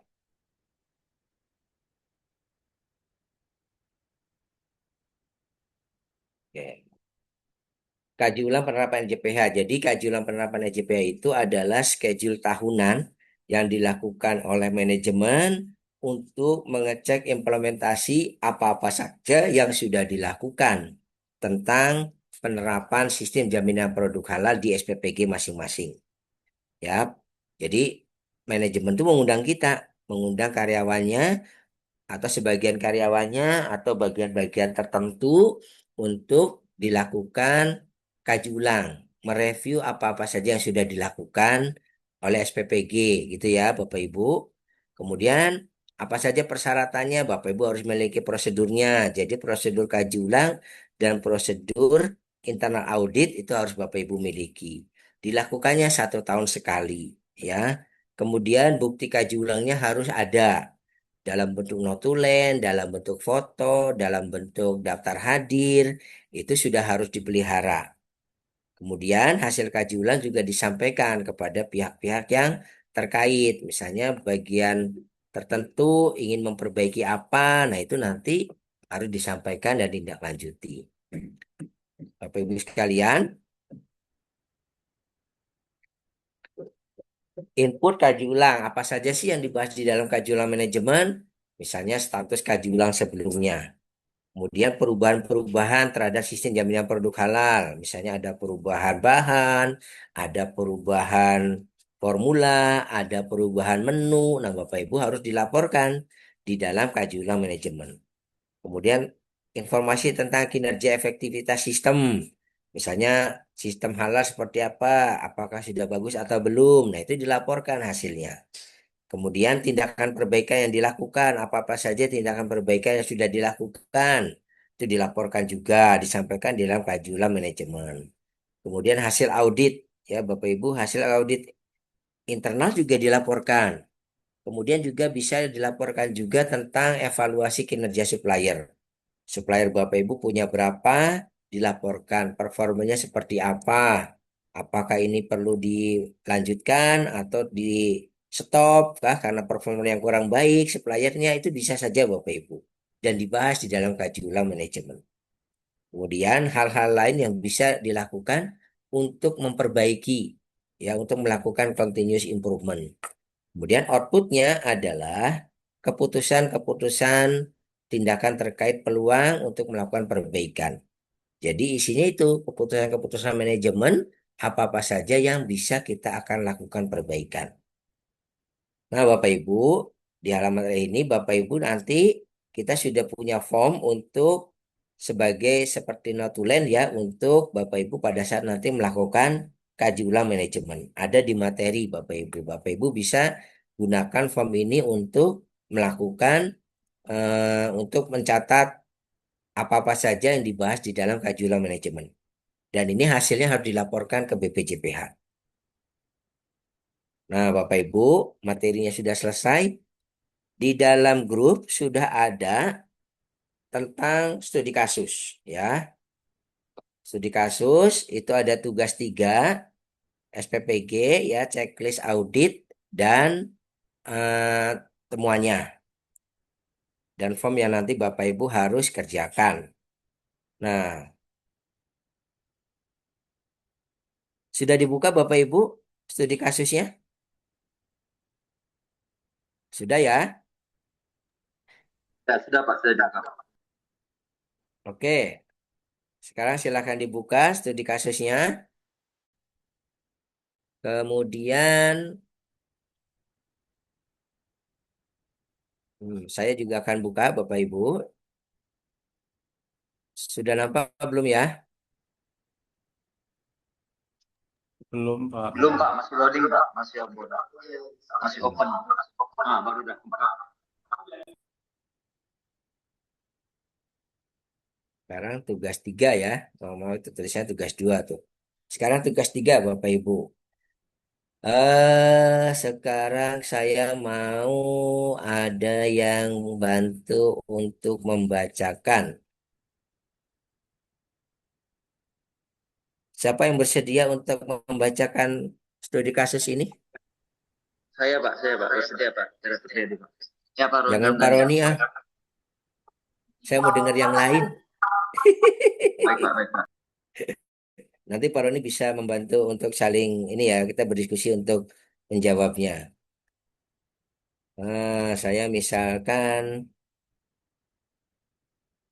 Ibu Dela, silakan Ibu Dela untuk membaca studi kasus ini. Bu Dela bisa dengar suara saya? Bisa, Pak. Nah, silakan Ibu Dela bantu Studi untuk membacakan. Oke, studi kasus internal audit, melaksanakan internal audit dan menyusun laporan audit dan tindak lanjut audit internal. Sesuai rencana kerja SPPK Siswa Sehat, Ketua Tim Internal Audit sekaligus penyelia halal, yaitu Ibu Kartika, memberikan tugas pada Pak Chandra sebagai auditor internal untuk melakukan audit internal bagian penerimaan pada tanggal 10 Maret 2026. Audit internal ini dimaksudkan sebagai persiapan sebelum audit sertifikasi. Saat melakukan audit di gudang bahan, Pak Chandra tidak didampingi oleh Pak Rahmat sebagai KA bagian penyediaan, menemukan adanya bahan baku bumbu marinasi yang digunakan bagian produksi sebanyak 5 karton dengan merek sajikan yang tidak terdapat label halalnya. Dari telaah dokumen daftar bahan halal yang telah disetujui oleh BPJPH dan LPH, bahan baku bumbu marinasi yang digunakan harusnya adalah merek Sedap Sehat dan telah memiliki sertifikat halal. Pak Chandra memastikan dengan memeriksa pada bpjph.halal.co.id dan memang bahan baku bumbu marinasi merek sajikan belum memiliki sertifikasi halal. Saat dikonfirmasi, Pak Rahmat memberikan keterangan bahwa bahan baku bumbu marinasi sajikan sebanyak 5 karton baru didatangkan dari supplier 3 hari lalu sebagai alternatif karena merek Sedap Sehat mengalami kekosongan stok di supplier. Bagian penyediaan tidak melaporkan ke penyelia halal dan tim manajemen halal terkait perubahan penggunaan bahan baku bumbu marinasi tersebut karena dalam prosedur pembelian bahan yang sudah dimiliki tidak dijelaskan bahwa bagian pembelian harus melapor jika ada penggunaan bahan di luar yang tercantum dalam daftar bahan halal. Oke, jadi tugasnya adalah Bapak Ibu mengisi temuan dalam daftar periksa audit internal dalam checklist ini. Kemudian Bapak Ibu diminta untuk membuat laporan audit internal. Nah, Bapak Ibu sekalian, sekarang kita akan apa eh, membahas tentang checklist audit ini, ya. Bapak Ibu, coba saya mau lihat, silahkan di Zoom chat Bapak Ibu klik angka 235. Saya cuma memastikan Bapak Ibu ada di Zoom. Ayo silakan klik angka 235.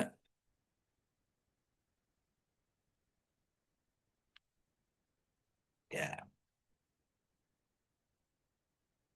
silakan. Oke, cukup. Ya, sekarang Bapak Ibu, saya ingin membahas, tapi tolong saya ingin Bapak Ibu aktif. Kalau Bapak Ibu tidak aktif, berarti saya yang mengerjakan tugasnya. Saya tidak mau.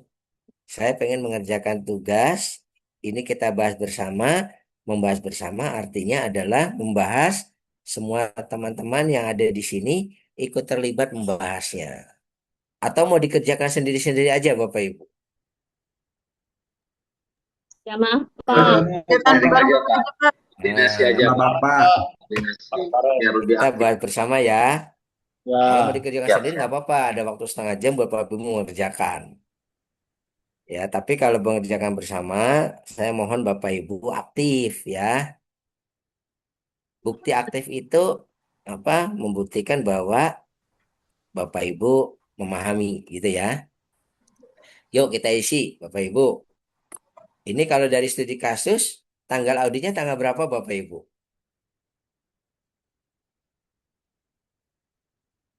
10 Maret. 10 Maret. Siapa tadi yang jawab? Dela, Pak. Oke, Dela, Ibu Dela.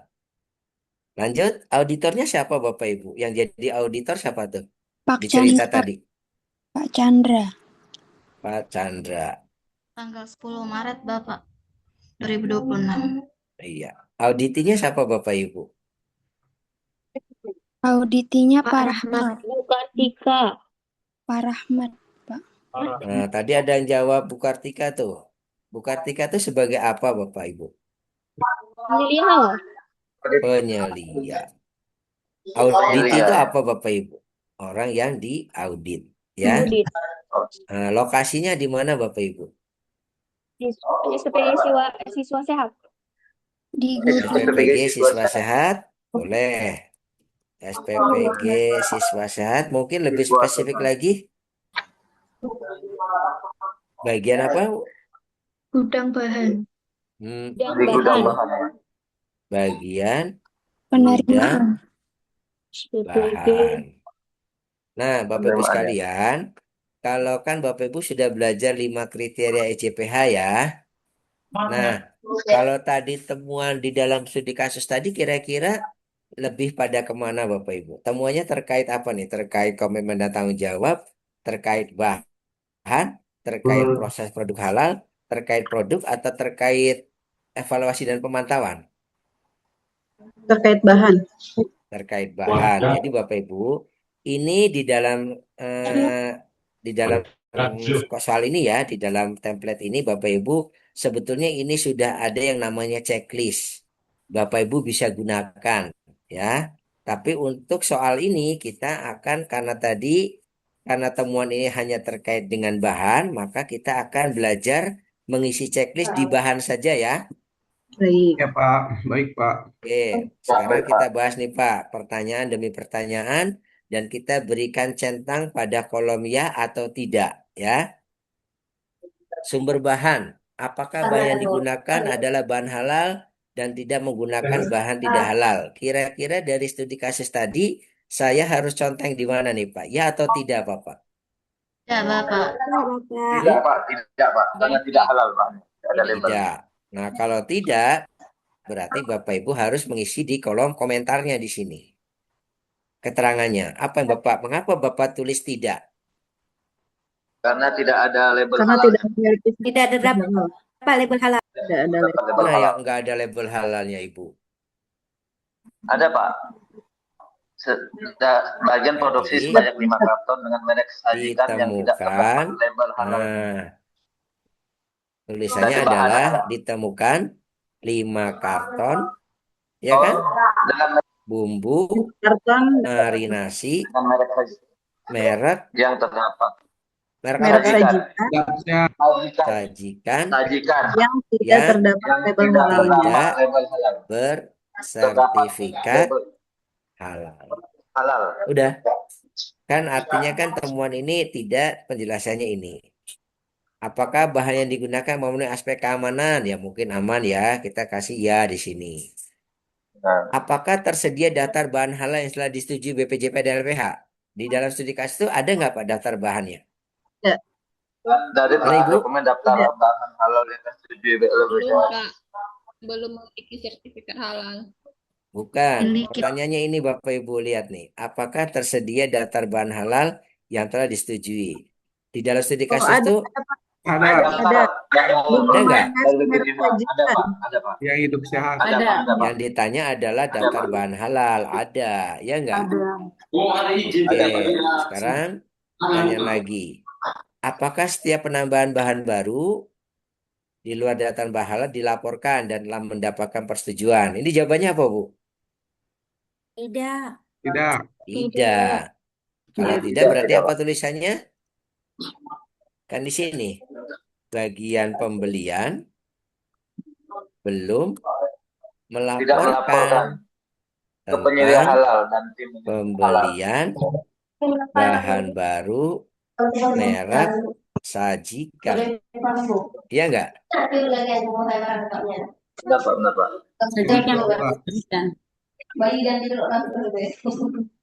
Terima dulu. Nah, jadi belum.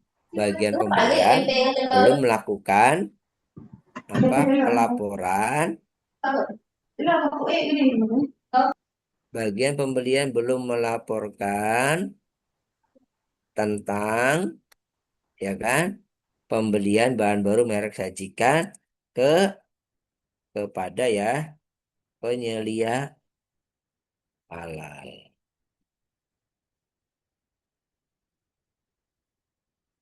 Jadi begitu kalau mengisi. Nah, sekarang lanjut ya, Bu ya. Apakah bukti persetujuan tersedia dan disimpan? Mungkin ini ya.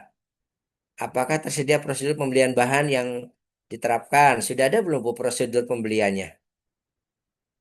Kalau dari cerita yang ini, coba Tidak ada. silakan dibaca. Hah? Prosedurnya ada nggak, Bu?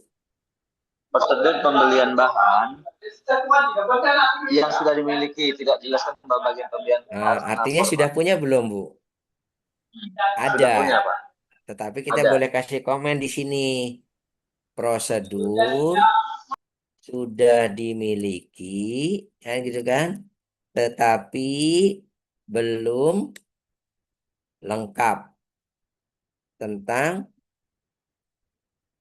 pelaporan penggunaan bahan baru. Ya enggak? Sudah ada, tetapi belum lengkap karena prosedurnya sudah dimiliki, tetapi belum lengkap, terutama tentang pelaporan penggunaan bahan baru. Apakah bukti catatan pembelian? Ini mungkin kita jawab iya. Apakah tersedia dokumen pendukung? Mungkin kita jawab iya, gitu ya. Apakah dokumen pendukung dipelihara? Ya. Nah, Bapak Ibu sekalian, kita sudah belajar bagaimana mengisi checklist. Jadi mengisi checklist itu begitu. Kalau memang ada yang dijelaskan, berikan penjelasan di kolom keterangannya. Ya, ini Bapak Ibu bisa gunakan nanti kalau pada saat melakukan audit internal, Bapak Ibu bisa menggunakan checklist ini. Begitu ya. Nah, udah selesai. Kemudian di sini ditanda tangan. Siapa auditornya, Ibu? Siapa auditornya? Pak Chandra. Pak Chandra. Auditinya siapa? Pak Rahmat. Rahmat. Pak Rahmat. Nah, Ibu Bapak sudah belajar membuat checklist audit.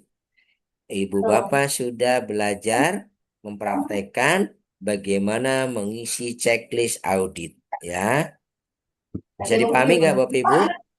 Bisa, Pak. Paham ya cara mengisinya ya. Paham, Nah, Pak. sekarang kita akan mengisi laporan audit Bapak Ibu.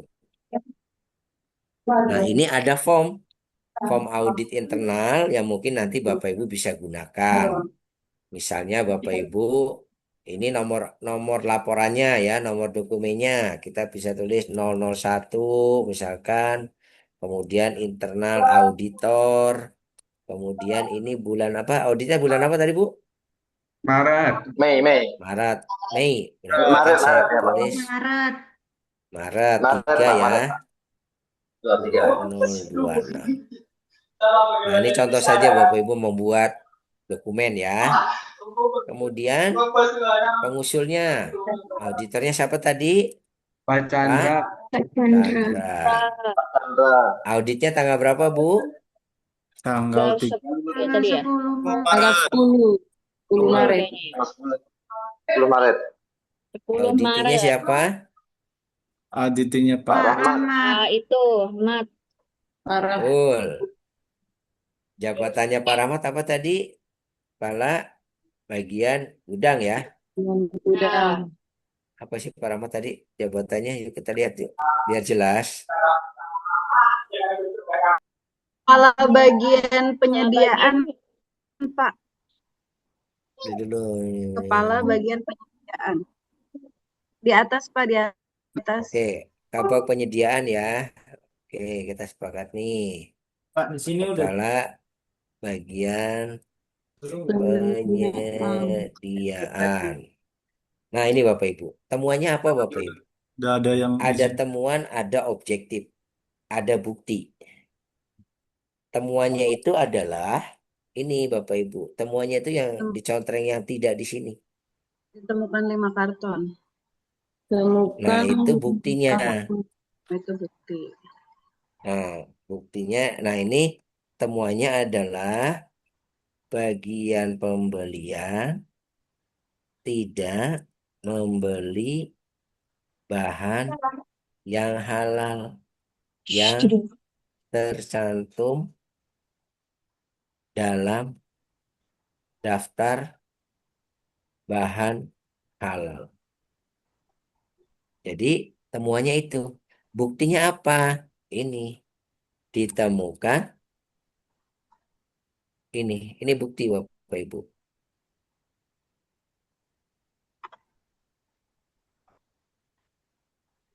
Ditemukan 5.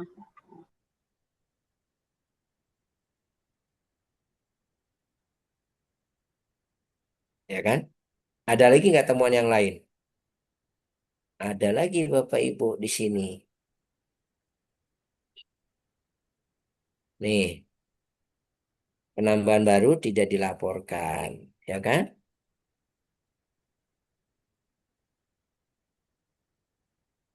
Bagian pembelian tidak melaporkan pada penyelia tentang pembelian bahan baru marinasi, itu ya, merek sajikan. Nah, itu temuannya. Lokasinya di mana Bapak Ibu? Gudang Gudang bahan. Nah, Bapak Ibu, referensinya kalau kita kita referensinya mudahnya mengacu pada 5 kriteria EJPH saja ya. Berarti ini termasuk kriteria EJPH yang mana Bapak Ibu? Kriteria bahan. Kriteria SJPH 5.B ya, dalam kurung bahan. Nah, ini contoh kita membuat laporan audit ya. Ini diisi, dibuatnya oleh siapa? Ini berarti kan ada persetujuan antara auditor, auditornya Pak Chandra, ya tanda tangan Pak Chandra di sini. Kemudian auditinya Pak Rahmat. Pak Rahmat tanda tangan juga di sini sebagai bukti bahwa temuan ini memang benar-benar terjadi dan antara auditi dan auditor confirm, ya konfirmasi memang itu menjadi temuan audit. Oke, sekarang akar penyebabnya. Kira-kira akar penyebabnya apa Bu masalah ini? tidak Sumber melapor. pembelian bahan belum mengatur kewajiban pelaporan. Oke, bagian pembelian bahan. Belum apa Bu tadi Bu? Belum mengatur kewajiban pelaporan. Oh, belum. Atau gini ya, belum memahami ya.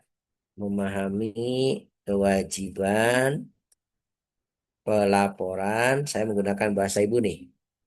Pelaporan jika akan membeli bahan baru, ya kan? Di luar daftar Bahan halal. bahan halal.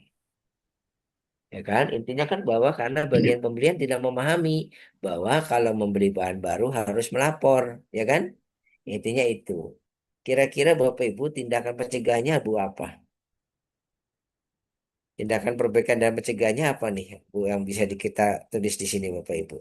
Menghentikan penggunaan bahan baku itu, Pak. Oke, menghentikan. Ini perbaikan ya Bu ya.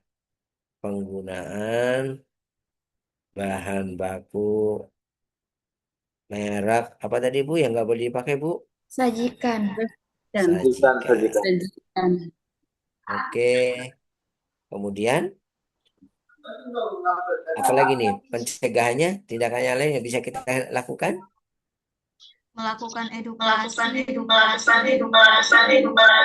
Pertama adalah prosedurnya dulu dibetulin, ya nggak Bu? Mengembalikan produk tersebut. Oke, masih ya, menghentikan Langsung aja ya Bu ya. Ini kemudian mengembalikan pada supplier. Sekarang Saya tindakan pencegahannya tadi memperbaiki prosedur ya Bu ya, karena prosedurnya belum prosedur. menyebutkan prosedur pembelian. Kemudian tadi ada yang Anda bilang apa? Mensosialisasikan, ya kan? Mengedukasi, Tingkatkan mengedukasi. pengawasan. Mensosialisasikan prosedur, ya kan? Ada lagi Bu? Ya. Apa tadi? Berikan edukasi. Oh, untuk edukasi pada siapa Bu yang mau diedukasi Bu? Pada bagiannya. Iya, mempat Pak. Karyawan Bagian guna. bagian pembelian, Bagian ya Bu ya? pembelian. Oke. Bu. Wah, ini ya Pak, teksnya.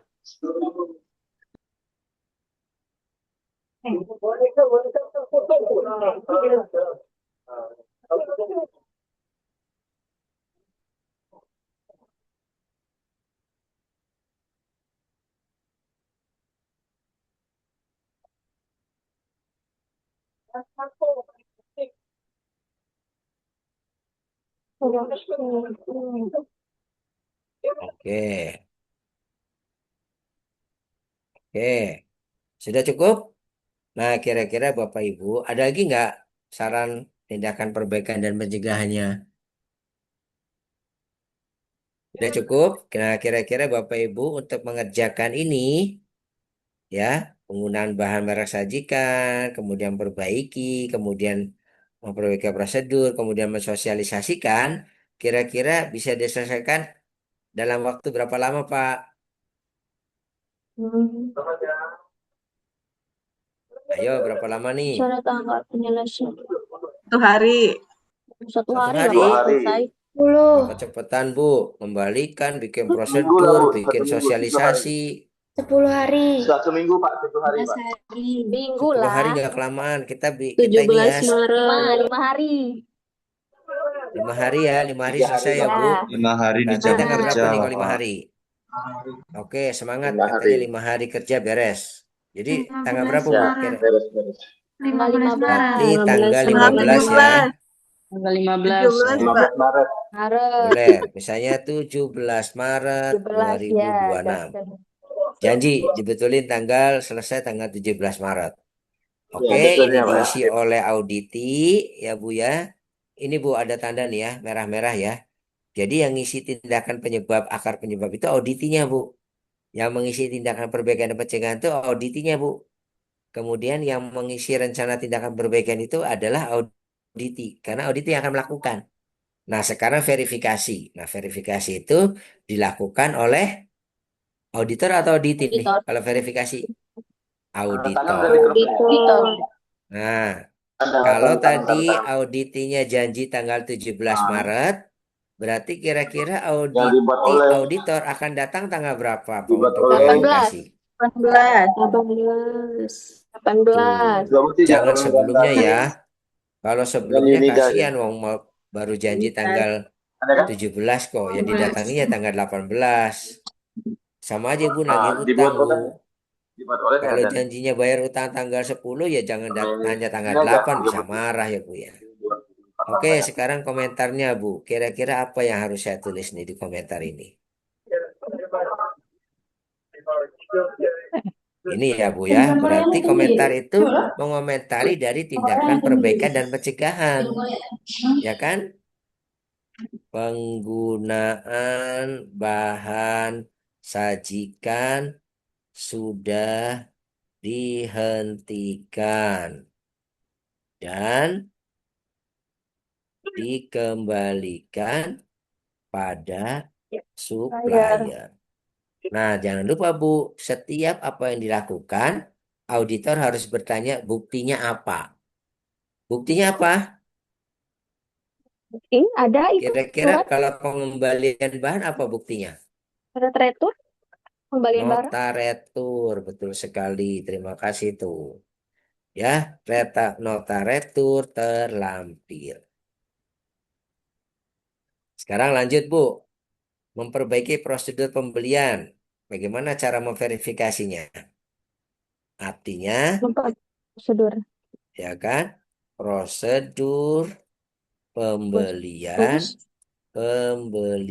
bahan sudah direvisi, ya kan? buktinya. Dengan, nah sekarang buktinya apa, Bu? Buat syarat tertulis, bagaimana Pak? Nah, misalkan fotokopi prosedur, Ya, ya enggak? betul. Terlampir. Jadi ada buktinya, Tertulis Bapak dia. Ibu. Sekarang mensosialisasikan apa yang harus saya tulis nih?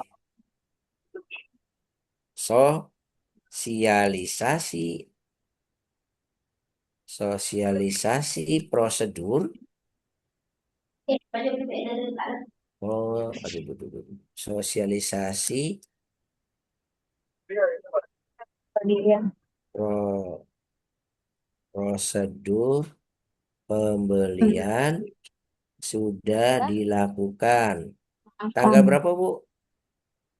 Ya, kurang lebih 17 Misalkan, 10. nah, misalnya tanggal 15-nya ya, 12. 15 Maret. Maret ya, Bu ya? Betul ya? Betul, Pak.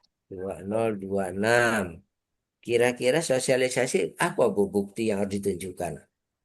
Kalau foto, dokumentasi, absensi, Nah, Dokumentasi sama pintar. absensi, Pak. Dokumentasi Foto sama kegiatan absensi. dan Ya absensi, kan? Pak. Dokumentasi kegiatan, Kegiatan kemudian apa? absensi, absensi. absensi kegiatan, Kehadiran. Apalagi, Bu, yang boleh dibuktikan? Cukup? Cukup ya, Cukup, Pak. terlampir. Terlampir. Oke, Pak. Jadi Bapak Ibu, verifikasi itu begitu, Bu. Nanya sudah dilakukan atau belum, lihat bagaimana, kemudian tanyakan buktinya. Kalau ini sudah terlakukan semua dengan bukti-bukti yang objektif, berarti si auditi telah mengerjakan tindakan perbaikan dan pencegahannya. Baru diisi. Penyeliannya siapa? Auditornya siapa tadi? Pak Chandra. Pak Chandra. Chandra. Kemudian penyeliannya, auditinya dulu. Auditnya siapa tadi? Pak Rahmat. Pak Rahmat. Atau ini ya sebetulnya lebih pada bagian pembelian ya, Bu ya. Siapa, Bu, bagian pembeliannya itu? Siapa? Bukan Ada Tika orangnya bukan? nggak sih bagian pembelian di sini? Bu Kartika. Tika bukannya apa ya? Bukan. Oh, ini langsung dijelaskan oleh Pak Rahmat kok. Penyelianya Oh, bukan berarti masih Pak Rahmat. Nggak apa-apa, Ibu. Rahmat. Pak Rahmat ya. Penyeliannya Rahmat. siapa, Bu? Tadi Bu Kartika. Bu Kartika. Nah, di sini penyelian harus mengetahui. Baru kemudian temuannya statusnya apa, Bu? Close atau open, Bu? Kalau sudah Tangan selesai. aja. Kalau sudah selesai, maka statusnya close. Berbeda kalau misalnya Bapak Ibu tanggal 18 datang, ternyata bahannya sudah dikembalikan, kemudian prosedurnya sudah diperbaiki, tapi ternyata belum disosialisasikan. Berarti statusnya masih Open. open. Iya, karena masih belum selesai. Tapi kalau sudah diselesaikan semua, berarti statusnya sudah close. Selesai. Bapak Ibu, kita sudah selesai materi ini. Ini yang kemudian Bapak Ibu harus isi sebagai tugas 3. Bapak Ibu silakan mengisi, menjawab seperti apa yang tadi saya jelaskan. Kemudian disimpan dalam bentuk PDF dan kemudian di-upload sebagai tugas 3. Sudah jelas Bapak Ibu? Jelas, Pak. Ya, Bagus, Pak. silakan ada waktu Jelas, 4 Pak. menit Jelas, untuk Pak. melengkapi. Nanti kalau sudah 4 menit lewat, disimpan dulu karena Bapak Ibu harus sholat Jumat. Ya, Bapak-bapak ya terutama. Ada waktu 4 Ibu-ibu menit, sholat dulu, Pak. mau ada pertanyaan silahkan. Oh, Silakan Bapak Ibu jika ada pertanyaan. izin, Pak. Saya lagi nih yang Silakan. menanya terus nih, Pak. Silakan, Pak Roni lagi, monggo. Nggak bosan kan, Pak, saya nanya terus, Pak? Oh enggak. Silakan Pak baik, Roni. Pak. Siap, Pak. Terkait dengan apa namanya, ini kan form atau list pemeriksaan audit kita kan Pak. Nah, Iya betul. artinya ini sangat membantu lah Pak, kalau saya rasa memang kalau kita jalankan dan kita terapkan. Nah yang jadi pertanyaan saya ini Pak, terkadang untuk konsisnya ini anggota nih Pak, terkadang kan ada lalai apa segala.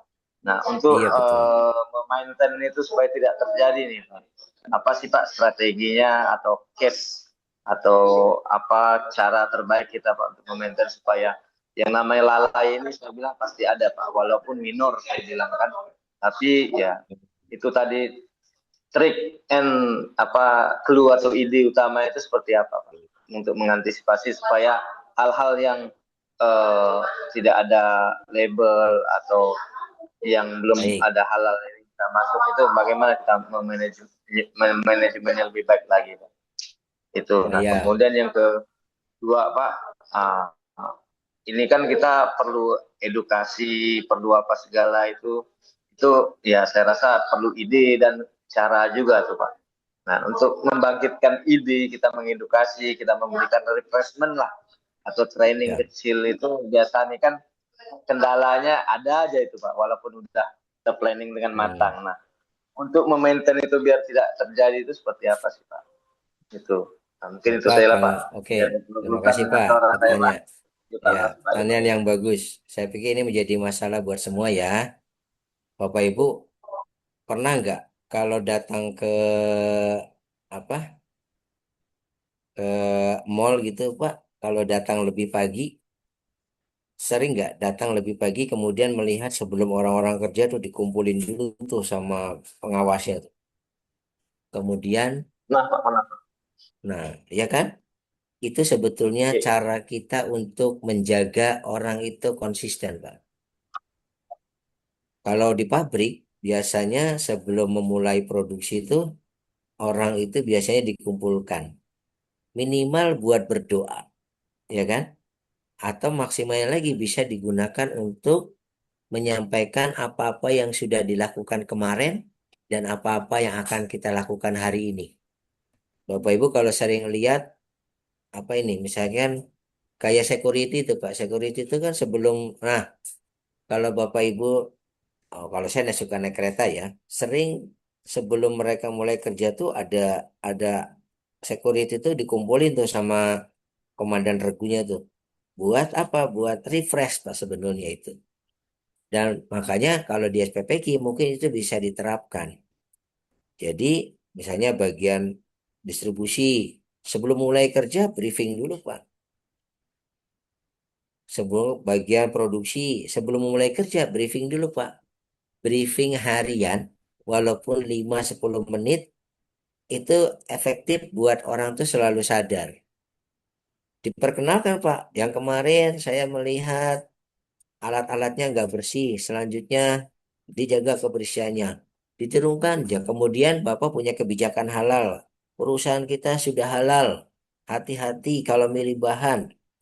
Hal-hal seperti itu tuh kalau konsisten dilakukan, mereka akan nyantol, Pak. Begitu sebetulnya. Jadi cara kita memaintain tim supaya tim itu selalu sadar bahwa dia itu menjadi bagian yang penting untuk menjaga kehalalan, menjaga keamanan pangan, menjaga kebersihan, dan itu lewat tips yang sifatnya bekerja bukan hanya datang kerja, tapi bekerja dengan pengetahuan, begitu Pak.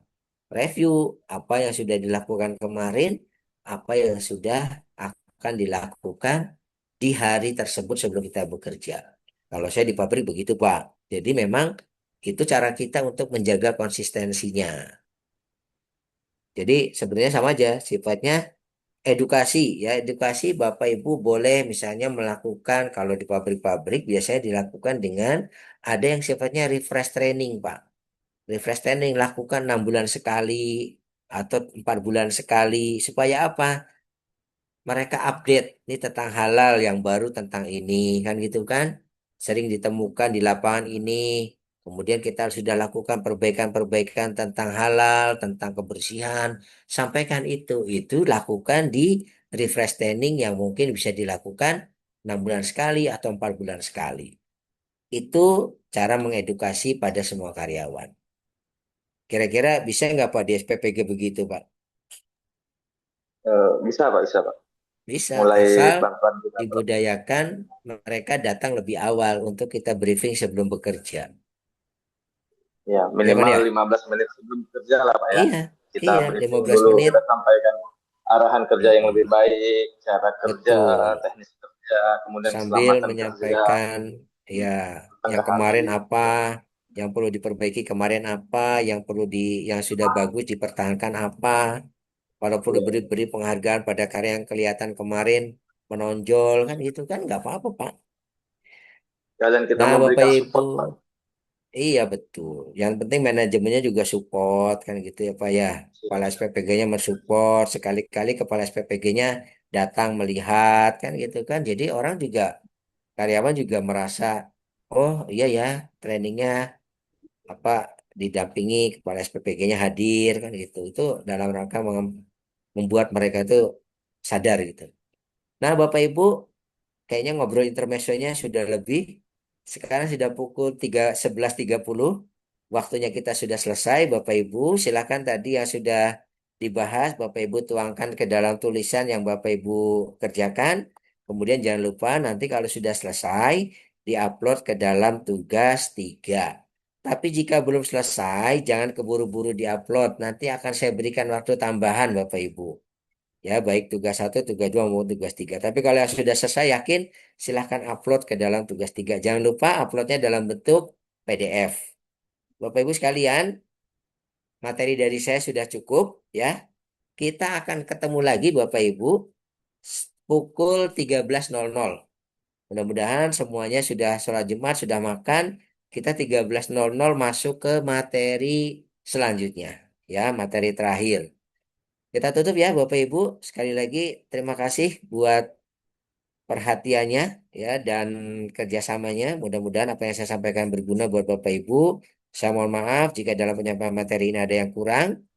Akhirul kalam kita tutup dulu dan selamat beristirahat. Assalamualaikum warahmatullahi wabarakatuh. Assalamualaikum warahmatullahi Waalaikumsalam wabarakatuh. warahmatullahi wabarakatuh. Selamat menjalankan ibadah di Ya, mata. kita ketemu jam 1 Makasih ya Pak. Bapak Ibu. Yang Baik, laki-laki mungkin Pak. mm, selamat menjalankan ibadah sholat Jumat. Ya, Assalamualaikum Pak, terima izin kasih. Pak. Bu, silakan. Pak, saya sendiri kan sholat Jumat di Aceh itu Pak jam 12 lewat ya Pak. Iya, agak Eh, telat nanti ya Pak. jam sampai setengah dua tuh Pak. Jadi kan makan waktu tuh Pak Luar biasanya. biasa, Jumatannya lama ya di Aceh. Ya Itu nggak dia apa-apa, Pak. Pak. Jangan bolos Jumatan, dosa. Bapak nanti setengah. Oh ya, tadi sudah pada absen ya. Nah, Udah Bapak Pak. Ibu, nggak apa-apa, Pak. Agak telat. Nanti yang penting sholat Jumatnya segera apa? Kalau sudah selesai segera bergabung.